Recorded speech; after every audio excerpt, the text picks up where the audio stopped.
Hello everyone, welcome back to another video. So in Sunday's video I asked for requests for what people wanted to see plane wise next, and one of the things that came up was reading planes. So these are about the only two reading planes I've got in wooden moulders. Obviously I've got cutters for the record combination somewhere, and I've also got the Preston patented reader, and I've got a Stanley version as well. Those I use on much smaller readings than these. The reason I've not got many is because it's not something I use often. It's also something that usually only comes up with dealers, and some of the dealers know how to charge now. And to be honest, I don't tend to pay a lot of money for a lot of my planes because I want them to work. So I'm not looking for particular makers. I'm not looking for showpieces. I'm looking for good, honest working planes that are cost effective. I would have nowhere near the level of planes I've got if I'd paid 20, 30, 40, 50 pounds per plane for them, which is what's been asked. Some of these readers, this one cost me 30, but I wanted it for a specific job. This one cost me 60. And actually this one, the older one of the two, is by far the worst plane. So what do we have? Well, we have a lovely 3-reed plane. Just check this. Yes, we have this lovely 3-reed plane. This one is an R. Nelson. Now, from what I can read, this is around 1805-ish, 1803, 1805. Could be up to 1869-ish, 59, 69, something like that. But it's not clear in the British plane makers who this mark relates to. You've got a set of marks and you've got another maker. I think this is R. Nelson, a London maker, but I'm not totally sure because the text that goes with this particular stamp doesn't make it obviously clear. So yeah, this is an older plane, but this one is no good because somebody's modified the boxing here. So this plane will immediately jam up as soon as I try and use it because it just folds it lifts the chip up, folds the chip into this angled gap that's been created. It's at the wrong angle, and boom, stops it dead. This would be better to be a lot closer to the mouth so that it's not doing that. And you can see they've all been cut off at an angle, or I can see it. I don't know if you guys can see it, but they've all been cut off at an angle to the mouth. So it pushes the shavings over this side, and that's a terrible plane at the moment. That needs a lot of work. So this is the Tyzack and Turner, which is a lot newer. I can't remember the exact dates for Thomas. Sorry, not a Tyzack and Turner. It's a Thomas Turner. Sorry, I'm confusing it with the Source. This one's a 2-reed. This one does work lovely, but he's a lot later.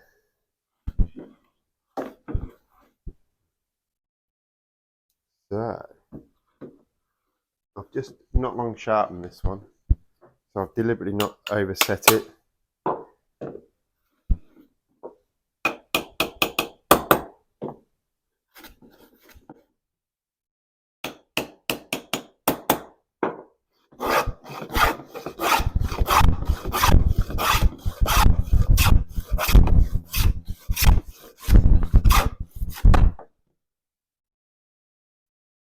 And you can see there, by the shape of the shavings that these planes are taking, the other one, it just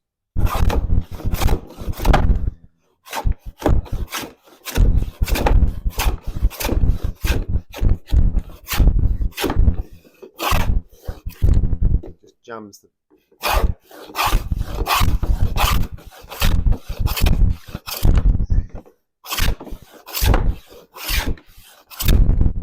grain just reverses just on the end of this board a bit.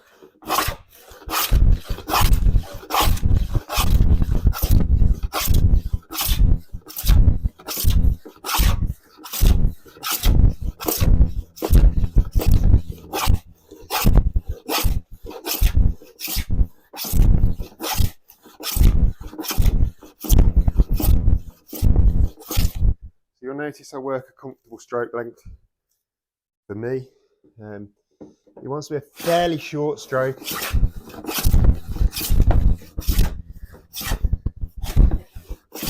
Most of these moulding planes have depth stops on them.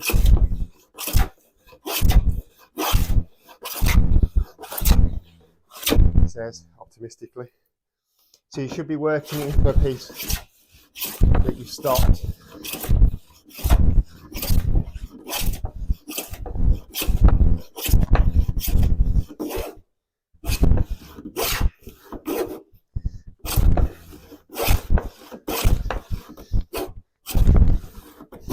Again, the grain's changed ever so slightly there.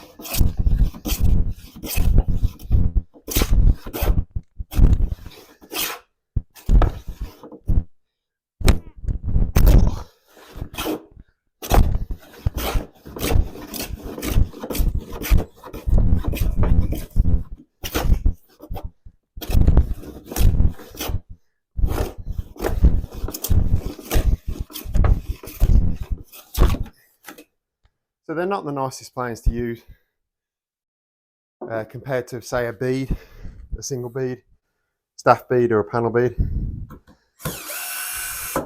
And that's not the nicest board. You see here, this grain changes, it's raising up that way. You see it there, it's raising up there and down there, and just there was where it was catching. But that's the moulding this plane produces. I've literally just tarted the iron up to what it was. It does need a bit of fettling, this iron, ever so slightly. But that's it. That's that big Turner bead plane.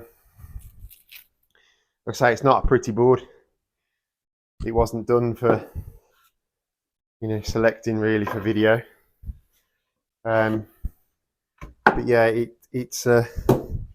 it works well enough for that.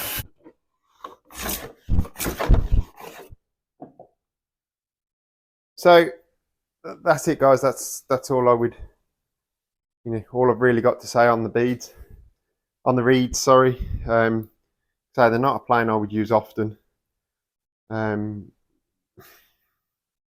This is like I say, this is the ties I can count that I've been using, and they do clog these reeds, and you see there what I mean with the two.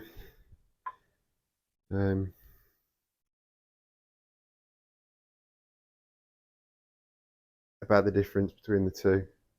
This one's too open compared to this one. This cuts beautifully. This needs the boxings adjusting.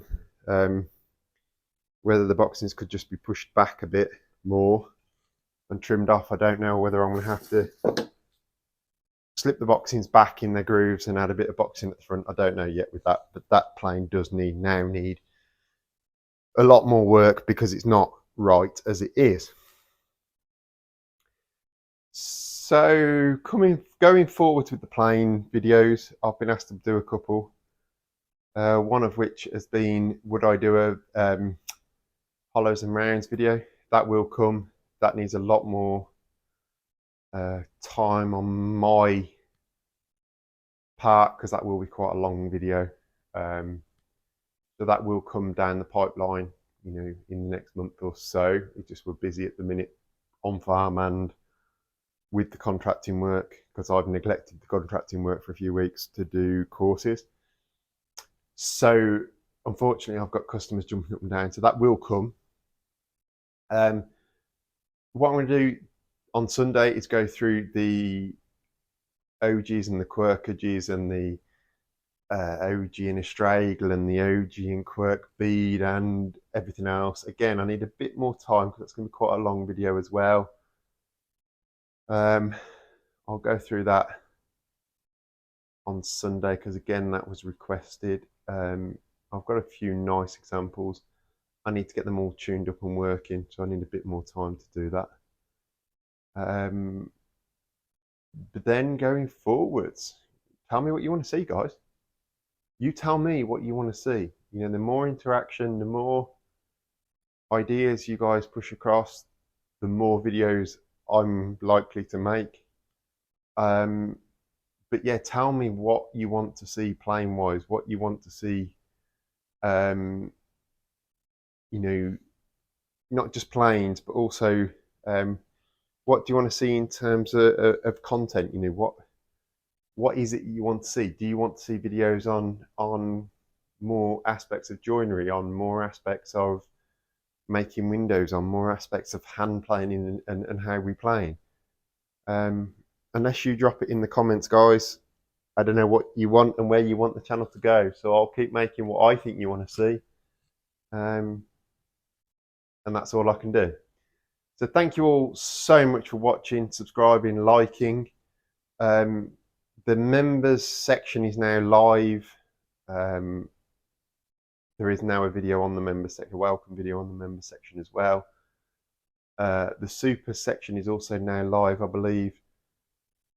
And we're going towards ad revenue and that sort of thing. So if you could all like, subscribe, and drop a comment where you can, it's all helping to push the YouTube algorithm, which is making the channel seen by more people. So yeah, that would be wonderful. And absolutely thanks for watching, guys. And I will see you on the next video. Bye.